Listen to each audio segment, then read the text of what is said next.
Hello నమస్తే.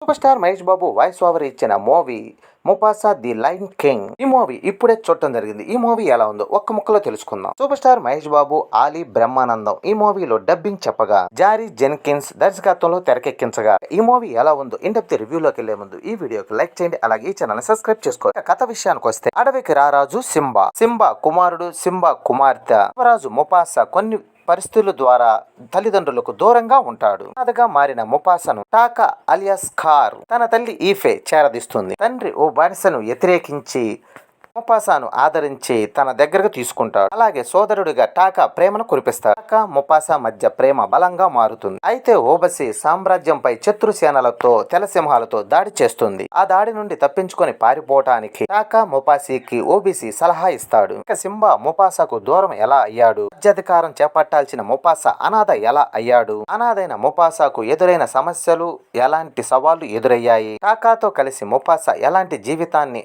ఆస్వాదించాడు, ఓబసి రాజ్యంపై దండెత్తిన శత్రువుల నుండి ముఫాసా టాకా ఎలా తప్పించుకున్నారు, బలమైన శత్రువులను ఎదిరించిన టాకాను ముఫాసా ఎలా కాపాడాడు, చివరకు తన కుటుంబాన్ని ముఫాసా చేరుకున్నాడా, సింబా రాజ్యాధికారి పగ్గాలను ముఫాసా చేపట్టాడా? ఇవన్నీ ప్రశ్నలు తెలుసుకోవాలంటే మూవీ చూడాల్సిందే. ఇక ఈ మూవీ ఎలా ఉందంటే, సినీ చరిత్రలోని అత్యంత ప్రాధాన్యత ఉన్న లయన్ కింగ్ ప్రాజెక్ట్స్ లోని భాగంగా వచ్చిన ముఫాసా కోసం దర్శకుడు బ్యారీ జెన్కిన్స్ అనుసరించిన కథ నేపథ్య విషయానికి వస్తే, ఎమోషనల్ తో సాగేలా ప్లాన్ చేసుకోవటం ఈ సినిమా క్యూటీగా మారింది. రఫీకి, కేరా, టిమోకి తదితర క్యారెక్టర్లతో కథను చెప్పే విధానం అయితే ఆకట్టుకునేలా ఉంది. ఇక తెలుగు వర్షన్ కోసం అయితే మహేష్ బాబు, బ్రహ్మానందం, ఆలీ, ఆర్సీఎం రాజుతో చెప్పించిన డైలాగులు సినిమాకు సక్సెస్ ట్రాక్ గా మారాయనే చెప్పాలి. సెకండ్ హాఫ్ లో ముఫాసా శత్రువులతో పోరాడి టాకాని కాపాడుకున్న తీరు సినిమాకి హైలైట్ అని చెప్పాలి. ఇక ఫస్ట్ హాఫ్ అయితే చాలా స్లోగా సాగటం, కథలోకి వెళ్ళటానికి చాలా ఆలస్యం చేయటం, క్యారెక్టర్లు ఇంటర్వ్యూ చేయడానికి తీసుకున్న సమయం సినిమాను అయితే కొంచెం సాగదీసినట్లుగా అనిపిస్తుంది. ఇక తెలుగు వారి హృదయాలకు లయన్ కింగ్ సినిమా ఎంతో చేరువైన చిత్రం అని చెప్పాలి. అలాంటి సినిమాకి మహేష్ బాబుని కనెక్ట్ చేయడంతో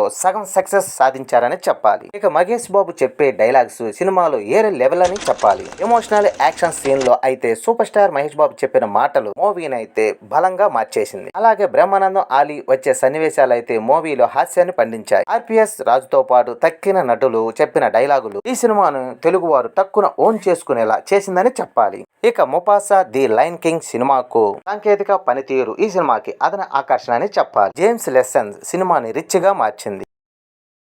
గ్రాఫిక్స్, ఈఎఫ్ఎక్స్ అయితే సినిమాని మరో లెవెల్లో నిలబెట్టాయి. ఇక బ్యాక్గ్రౌండ్ మ్యూజిక్ అయితే ఆకట్టుకుంటది. తెలుగు వారి పాటల అనువాదం అంతగా బాగలేవని చెప్పాలి. కొన్ని చోట్ల అనువాద విషయంలో ఇంకొంచెం శ్రద్ధ పెట్టుంటే ఇంకా బాగుంది. తెలుగు నేటివిటీకి ఇంకొంచెం దగ్గరగా డైలాగ్స్ ఉంటే ఇంకా బాగా కనెక్ట్ అయ్యాయి. ఎడిటింగ్ విషయంలో ఏమాత్రం వంక పెట్టాల్సిన అవసరం లేదు. ఇక డిజ్నీ పిక్చర్స్ నిర్మాణ విలువలు మనమేం చెప్పవసరం లేదు, అంత బాగుంటాయి. మొత్తానికి అడవి రారాజు సింబా కుమారుడైన ముఫాసాకు అతి సాధారణ వ్యక్తిగా అనాథగా మారి తన వారసత్వాన్ని, రాజ్యాన్ని ఎలా నిలబెట్టుకున్నాడు. Mufasa the Lion King cinema కథ ఇది. ముఫాసా ది రైజ్ గా ఈ సినిమాని చెప్పుకోవచ్చు. ఏది ఏమైనా గానీ ఈ సినిమా తెలుగు డబ్బింగ్ విషయానికి వస్తే మహేష్ బాబు ఈ సినిమాకి స్టార్ వాల్యూ తీసుకొచ్చాడు. 2.5 గంటల సేపు ఫ్యామిలీ పిల్లల్ని ఎంజాయ్ చేసే అంశాలు చాలానే ఉన్నాయి. థియేటర్లో చూడదగ్గ సినిమా ఇది. ఈ వారం ఈ మూవీని కంప్లీట్ చేయండి. ఇది నా అభిప్రాయం మాత్రమే. ఈ వీడియో నచ్చితే లైక్ చేయండి.